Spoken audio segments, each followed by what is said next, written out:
Hi అండి. అందరికీ నమస్కారం. Welcome back to my channel. ఈ వీడియోలో ఏటీఎంలో ఈపీఎఫ్ డబ్బులంతా కూడా డ్రా చేసుకుంటే పెన్షన్ వస్తుందా? సో, మనకు ఏటీఎం ద్వారా కూడా ఈపీఎఫ్ అమౌంట్ విత్‌డ్రా చేసుకునే అవకాశం కల్పించారు ఇటీవల. మరి ఇందులో మనం పూర్తిగా అమౌంట్ డ్రా చేసుకుంటే పెన్షన్ వస్తుందా? రాదా? అసలు ఏమవుతుందనే పూర్తి వివరాలు ఈ వీడియోలో తెలుసుకుందాము. వీడియో అయితే ఎక్కడే గాని స్కిప్ చేయకుండా ఎండ్ వరకు చూసేయండి. అప్పుడు ఇన్ఫర్మేషన్ పూర్తిగా అర్థమవుతుంది. అలాగే వీడియో నచ్చినట్లయితే లైక్ చేయండి ఫ్రెండ్స్. ఈ వీడియోని షేర్ చేయండి. కొత్తగా చూస్తున్న వారైతే మన ఛానల్‌ని సబ్స్క్రైబ్ చేసుకోండి. సో, మరి ఫ్రెండ్స్ ఇక విషయానికి వచ్చినట్లయితే భారతదేశంలోని ప్రైవేట్ మరియు ప్రభుత్వ రంగ సంస్థల్లో పనిచేసే కోట్లాది మంది ఉద్యోగుల ఆర్థిక భవిష్యత్తుకు భరోసా ఇచ్చే అత్యున్నత సంస్థ ఈపీఎఫ్ఓ. ఇప్పుడు ఒక చారిత్రాత్మక మార్పుకు సిద్ధమవుతోంది. సాంకేతికతను అందిపుచ్చుకుంటూ సరికొత్త హంగులతో తీసుకురాబోతున్నటువంటి ఈ యొక్క ఈపీఎఫ్ఓ 3.0 వ్యవస్థపై దేశవ్యాప్తంగా అటు ఉద్యోగ వర్గాల్లో, ఇటు ఆర్థిక నిపుణుల్లో భారీ స్థాయిలో ఆర్థిక చర్చలు, ఆసక్తి మరియు చర్చ మొదలైంది. ఈ కొత్త వ్యవస్థ అందుబాటులోకి వస్తే కేవలం మన స్మార్ట్ ఫోన్‌లోని యూపీఐ యాప్‌ల ద్వారా లేదా సమీప ఏటీఎం మిషన్‌ల ద్వారా మన పీఎఫ్ డబ్బులను చాలా సులభంగా మరియు వేగంగా ఉపసంహరించుకునే గొప్ప వెసులుబాటు అయితే లభిస్తుంది. ఈ వార్త వినగానే లక్షలాది మంది ఉద్యోగులు ఎంతో సంతోషాన్ని అయితే వ్యక్తపరుస్తుంది. మరోవైపు వారి మనసుల్లో ఒక చిన్న ఆనందం కూడా నెలకొంది. ఒకవేళ ఇప్పుడు మనకు అందుబాటులో ఉన్నటువంటి పీఎఫ్ మొత్తాన్ని మనం ఏటీఎం లేదా యూపీఐ ద్వారా ముందే తీసేసుకుంటే పదవీ విరమణ చేసిన తర్వాత వచ్చేటటువంటి పెన్షన్‌కి ఏమైనా ముప్పు వాటిల్లుతుందా? అనే సందేహాలు పెన్షనర్ల ఆశావహుల్లో తలెత్తుతున్నాయి. అయితే ఈ యొక్క గందరగోళానికి తెరదించుతూ కేంద్ర కార్మిక మరియు ఉపాధి మంత్రిత్వ శాఖ అత్యంత స్పష్టమైన మరియు కీలకమైన వివరణ అయితే ఇచ్చింది. ఈ యొక్క వివరణను లోతుగా అర్థం చేసుకోవాలంటే మనం ముందుగా ఈపీఎఫ్ఓ నిర్వహించే 2 వేర్వేరు విభాగాలను గురించి తెలుసుకోవాలి. ఈపీఎఫ్ఓ ఒకటి ఈపీఎఫ్ఓ, రెండోది ఈపీఎస్ అంటే employees provident fund and employees provident scheme. ఈ 2 కూడా ఈపీఎఫ్ఓ పరిధిలోనే ఉన్నప్పటికీ వీటి నిర్వహణ, నియమాలు మరియు నిధులు కేటాయింపు అనేది విధానం పూర్తిగా వేర్వేరుగా ఉంటాయి.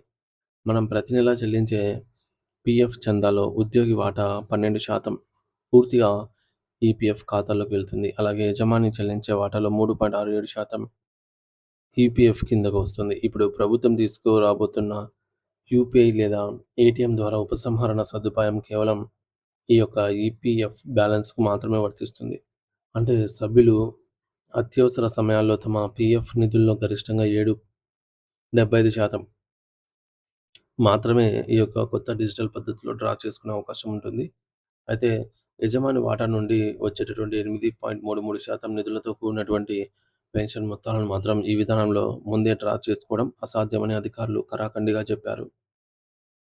కేంద్ర ప్రభుత్వం విడుదల చేసిన తాజా నోటిఫికేషన్ ప్రకారంగా 58 ఏళ్ల వయసు దాటిన తర్వాత ఉద్యోగులకు లభించే పెన్షన్ అర్హతపై ఈ కొత్త మార్పుల ప్రభావం ఏమాత్రం ఉండదు.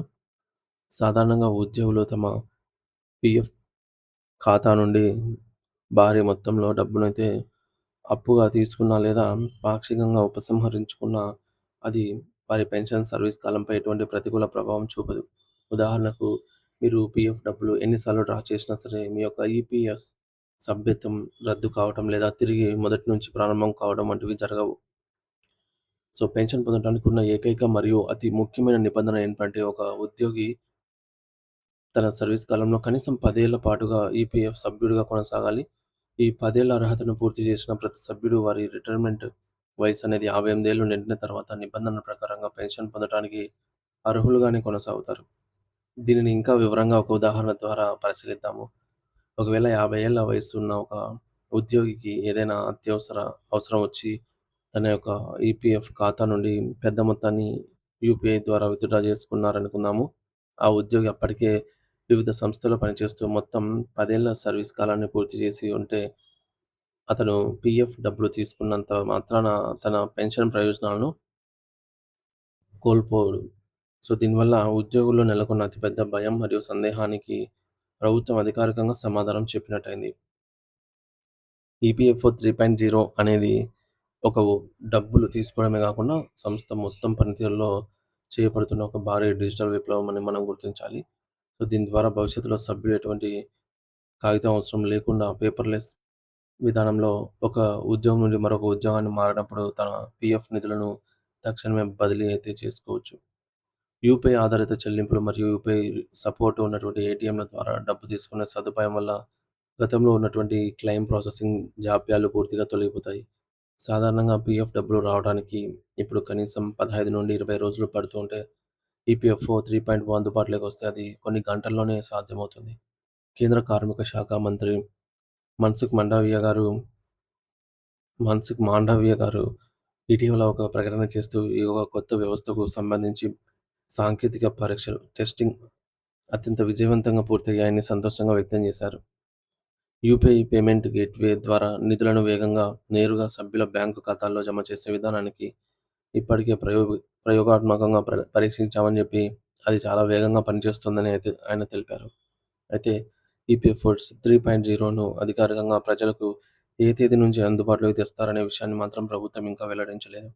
ప్రస్తుతం ఉన్నటువంటి ఈపీఎఫ్ఓ సంస్థ దాదాపు 28 లక్షల కోట్ల రూపాయల భారీ నిధిని అత్యంత సురక్షితంగా నిర్వహిస్తోంది.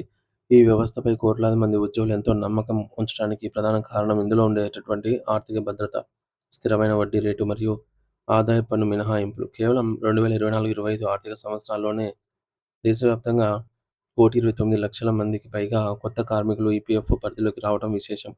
అంటే భారతదేశంలోని సంస్థాగత రంగం ఎంత వేగంగా వృద్ధి చెందుతుందో దీని ద్వారా అర్థమవుతుంది.